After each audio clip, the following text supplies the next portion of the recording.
তো বন্ধুরা আজকে আবার যে রেসিপিটি করতে চলেছি সের জন্য নিয়ে নিচ্ছি আমি রুই মাছের বড় সাইজের মাথা। তবে যে কোনো মাছ হলে চলবে, কাতল মাছ হোক যে কোনো মাছ হোক, কাতল মাছ দিয়ে বেশি ভালো লাগে। তাছাড়া আমাদের এখানে মাছের সংখ্যা অনেকটাই কম, মাছ খুব বেশি পাওয়া যায় না, আর এক্সট্রা মাথা তো একদম পাওয়াই অসম্ভব।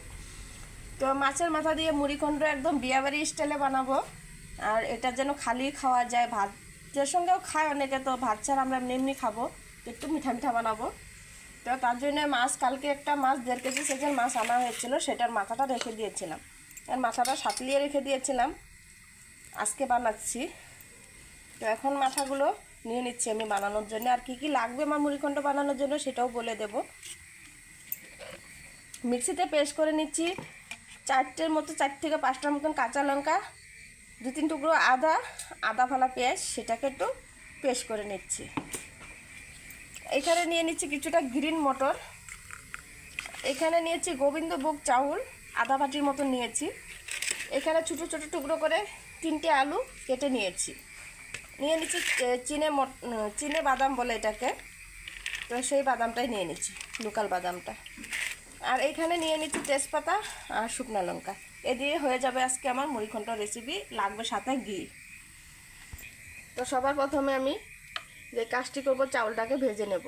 তার জন্য আমি তেল দিয়ে দিচ্ছি রিফাইন অয়েল, আর আমি সমস্ত রান্নাটা কিন্তু রিফাইন অয়েলে করব। লাস্টে ঘি দিয়ে দেব। আগের থেকে ভাজা মাছ, এখন আর ভাজার প্রয়োজন হবে না। এখন আলুগুলোকে লাল করে আগে ভেজে নামিয়ে নেব। আলুর মধ্যে সামান্য পরিমাণে নুন দিয়ে আলুটা প্রথমে ভেজে নেব, পরে চাউলগুলো ভেজে নেব। এগুলো তো সুন্দর লাল করে ভেজে নিয়েছি নাড়াচাড়া দিয়ে সুন্দর করে। এবার আলুগুলো নামিয়ে নিচ্ছি। দেখছো কতটা মুড়মুড়ে হয়ে গেছে আলুগুলো, খুব সুন্দর করে ভেজে নিয়েছি। তো আলু ভাজা তেলের মধ্যে চাউলগুলো ভেজে নেব। চাউলটাকে খুব সুন্দর করে ভাজতে হবে, যেটা একদম সুন্দর সুগন্ধ একটা চলে আসে ভাজতে ভাজতে, সেই করে কিন্তু আমি ভেজে নেব। তো চাউলগুলো ভাজতে ভাজতে দেখো সুন্দর একটা সুগন্ধও চলে আসছে, চাউলের কালার চেঞ্জ হয়ে গেছে, চাউলগুলো ফুলে ফুলে উঠছে। এটা এমনিটাও ভাজি কিন্তু খাওয়া যাবে। তো এখন আমি নামিয়ে নেব চাউল ভাজিটা। চাউল তো ভাজা হয়ে গেল, এবার আবারও কড়াইতে তেল দিয়ে দিচ্ছি রিফাইন অয়েল, জল বলে দিয়েছিলাম। তেলটা এবার বেশ গরম হয়ে গেছে, গোটা জিরা দিয়ে দিচ্ছি ফোড়নে, তেজপাতা শুকনো লঙ্কা সমস্ত কিছু কালো কালো হয়ে গেছে। তার মধ্যে যে কাঁচা লঙ্কা আদার পেঁয়াজ বেটে রেখেছিলাম সেটাকে দিয়ে দিচ্ছি। তো নুনটা এখানে ব্যবহার করব, তবে চিনি দেবো বলে কিন্তু নুনটার পরিমাণটা কমিয়ে দিচ্ছে। এবার মশলাটাকে ভালো করে মিক্স করে নিয়ে 1 চামচ জিরে গুঁড়ো, 1 চামচ ধনে গুঁড়ো, পরিমাণ মতো হলুদ গুঁড়ো, সামান্য পরিমাণে শুকনো লঙ্কার গুঁড়ো, জাস্ট কালারটা সুন্দর আনার জন্য। খুব বেশি ঝাল দেবো না, একটু মিষ্টি মিষ্টি বানাবো যেহেতু ঝালটা পরিমাণ মতো দিতে হবে। তবে ভাত দিয়ে খেলে একটু বেশি ঝাল ভালোও হয়, কিন্তু আমি তো যেহেতু খালি খালি খাবো তাই একটু মিষ্টি মিষ্টি বানাবো দিয়া বেরিয়ে চলে। মিক্সি ধুয়ে একটু জলটাও দিয়ে দিচ্ছি, কারণ এটাতে মশলাটা পেস্ট করেছিলাম। এবার মশলাটাকে খুব সুন্দর করে কষিয়ে নিতে হবে। 1.5 চামচ চিনিও দিয়ে দিচ্ছি এর মধ্যে। মিষ্টিটা টেস্ট করে পরেও কিন্তু দেওয়া যাবে, নুন মিষ্টিটা পরে টেস্ট করবো। তো দিয়ে দিচ্ছি 1.5 চামচ আইডিয়া করে। মশলা সুন্দর করে তেল ছেড়ে দিয়েছে, দেখো খুব সুন্দর কিন্তু কষানো হয়ে গেছে। এরপরে আমি দিয়ে দেবো ভেজে রাখা আলুগুলো, দিয়ে দিচ্ছি গ্রিন মটরটাও। তবে এটা কাঁচা মটর ইউজ করেছি আমি। আর এখন চিনে বাদামগুলোও দিয়ে দেবো এখানে। সমস্ত কিছু দিয়ে ভালো করে কষিয়ে নেব।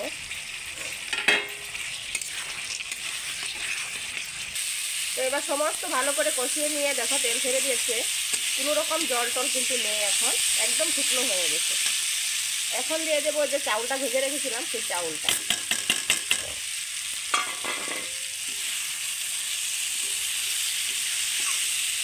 ভালো করে মিলিয়ে নিয়ে একটু চাউলের সঙ্গে সমস্ত কিছু, সব কিছু মিলিয়ে নিয়ে জলটা অ্যাড করবো। প্রথমে 1 মগ জল দিয়ে দিচ্ছি, 2 মগের মতন জল ইউজ করবো আমি, কারণ এই সমস্ত কিন্তু চাউলগুলো ফুলে উঠবে। 2 মগ জল দিয়ে এবার কিছুক্ষণ ফুটাতে দেবো। তো দেখো টকবক করে কিন্তু ফুটে উঠেছে ঝোলটা বেশ। তো ভালো করে ঝোলটা ফুটে ওঠার পর এখন মাছগুলো অ্যাড করে দিচ্ছি। আমি মাছগুলি সরাসরি দিয়ে দিচ্ছি। মাছগুলো দিয়ে আবার বেশ কিছুক্ষণ ফুটাবো, ততক্ষণে আমার চাউলগুলো একদম ফুটে সুন্দর হয়ে যাবে। তো বন্ধুরা আরও 5 মিনিট ফুটে যাওয়ার পর মাছগুলোকে ভেঙে দেবো একটু, কারণ গোটালে থাকলে তো ভালো লাগবে না, তাই মাছগুলোকে একটু ছেনি দিয়ে ভেঙে দিচ্ছি। এরকম টুকরো টুকরো করে দেব, তাতে গিয়ে পুরো ফ্লেভারটা ছড়ে যাবে। মুড়িঘণ্টটা খেতে বেশ ভালো লাগবে আর সবার যেন থালাতে অল্প অল্প পড়ে। তো সেই করে কিন্তু আমি ভেঙে দিলাম, একদম গুঁড়ো করি নেই, তবে এই যেরকম টুকরো টুকরো করে দিয়েছি। প্রায় হওয়ার দিকে বন্ধুরা, খুব বেশি আর দেরি লাগবে না। এই জিনিসটা বানাতে একদম ইজি, খেতেও টেস্ট লাগে। যদি সন্ধ্যার সময় খিদা পায় তখনও কিন্তু এইভাবে বানিয়ে খাওয়া যায়। তাছাড়া বিয়ে বাড়িতে তো এই মুড়িঘণ্ট থাকেই। তো বিয়ে বাড়িতে শেষ পাতে দেখবে সবসময় কিন্তু মুড়িঘণ্ট দই মিষ্টিটা দেওয়া হয়। তো সেই রকমই লাগবে আজকে খেতে, তার থেকে কোনো খারাপ লাগবে না, একদম সেম টু সেম বিয়ে বাড়ির মতনই টেস্ট আসবে। তো এখন কয়েকটি কিশমিশও আমি দিয়ে দিচ্ছি টেস্ট করানোর জন্যে। আর দিয়ে দিচ্ছি লোকাল গরম মশলা, এলাচি, দারচিনি বেশি করে দিয়েছি, লঙ্কা পরিমাণ কম দিয়েছি। তবে যারা ঝাল খেতে পছন্দ করো ঝালও কিন্তু এইভাবে করে খাওয়া যায়। যারা মানে মিষ্টি খেতে পছন্দ করো তারা মিষ্টিও খেতে পারো। শেষ পর্যায়ে আমি দিয়ে দেবো ঘি। ঘিটা অবশ্যই দিতে হবে। তো 2 চামচ ভর্তি ভর্তি আমি ঘি দিয়ে দিচ্ছি। এ দিয়ে হয়ে যাবে সুন্দর একটা ফ্লেভার। এবার কিন্তু পুরোপুরি রেডি, এখন নামিয়ে নেব। আশা করছি আজকের রেসিপিটাও তোমাদের ভালো লেগেছে। যদি ভালো লাগে লাইক কমেন্ট করবে, পাশাপাশি সাবস্ক্রাইবটা অবশ্যই করবে নতুন নতুন রেসিপিগুলো সবার আগে পাওয়ার জন্যে। আর এত নিত্য নতুন রেসিপিগুলো যেন সবার আগে তোমরা পাও, তার জন্যে আমি আর দেরি করব না। ঘি দেওয়ার পর অনেকটা গাঢ় হয়ে গেছে, দেখো। ঠান্ডা হতে হতে কিন্তু আরও গাঢ় হয়ে যাবে, এতটুকু পর্যায়ে আমি রাখবো। এর থেকে বেশি শুকিয়ে নিলে কিন্তু পুরো ভাতের মতো হয়ে যাবে। যেহেতু আঠালো জিনিস, একটু ঠান্ডা হলে কিন্তু আরও জমে যায়। এবার নামিয়ে নিচ্ছি। তো নামিয়ে তো নিয়েছি, এবার গরম গরম অবস্থায় কতটা গাঢ়। যদি একটু ঠান্ডা হয় তাহলে কিন্তু আরও গাঢ় হয়ে যাবে, তবে ঠান্ডা হওয়ার পর তোমাদেরকে দেখিয়ে দেবো। তো বন্ধুরা দেখো মুড়িঘণ্ট কিন্তু অনেকটাই ঠান্ডা হয়ে গেছে, তবে কিন্তু এখনও উষ্ণ উষ্ণ গরম আছে। এই গরম অবস্থায় খাবো, আর কতটা গাঢ় আর কতটা সুন্দর লুবনীয় হয়েছে সেটা একবার না খেলে বুঝতে পারবে না। যারা খেয়েছো তারা তো জানো এই মুড়িঘণ্ট খেতে কত টেস্ট। তাছাড়া সন্ধ্যাবেলা যদি কিন্তু খেতে মন চায় তাহলে কিন্তু দুপুরবেলা রান্না করার পর কিন্তু এটা রান্না করে রাখলে অনায়াসে খাওয়া যায়। কিন্তু ততক্ষণে ঠান্ডাও হয়ে যায়, আর কেউ আসলে পরিবেশন করতেও ভালো লাগে। স্পেশাল কোনো গেস্ট আসলে ঘরে এরকম একটা মুড়িঘণ্ট থাকবে তো কত ভালো লাগে। তো আজকে রেসিপিটা এখানে শেষ করব। তার আগে আমি পরিবেশন করে নিয়েছি, এখানে করে নেব। আমি হচ্ছে বাটির মধ্যে নিয়ে নিচ্ছি। তো আমরা তো ভাত দিয়ে খাবো না, তাই আমরা খাবো হচ্ছে গিয়ে খালি খালি খাবো। তো বাটিতে করে নিয়ে নিচ্ছি। আর মাছগুলো এরকম টুকরো টুকরো আছে, মাছের মাথাগুলো, তো বেশ ভালো লাগবে খেতে। তো এখন পরিবেশন করে দিচ্ছি সবাইকে। রেসিপি এখানে শেষ করব বন্ধুরা। আজকে রেসিপি থেকে বিদায় নিচ্ছি, আবারও কিছু নতুন রেসিপির সঙ্গে দেখা হবে। ততক্ষণের জন্য ভালো থেকো, সুস্থ থেকো, টাটা, বাবাই।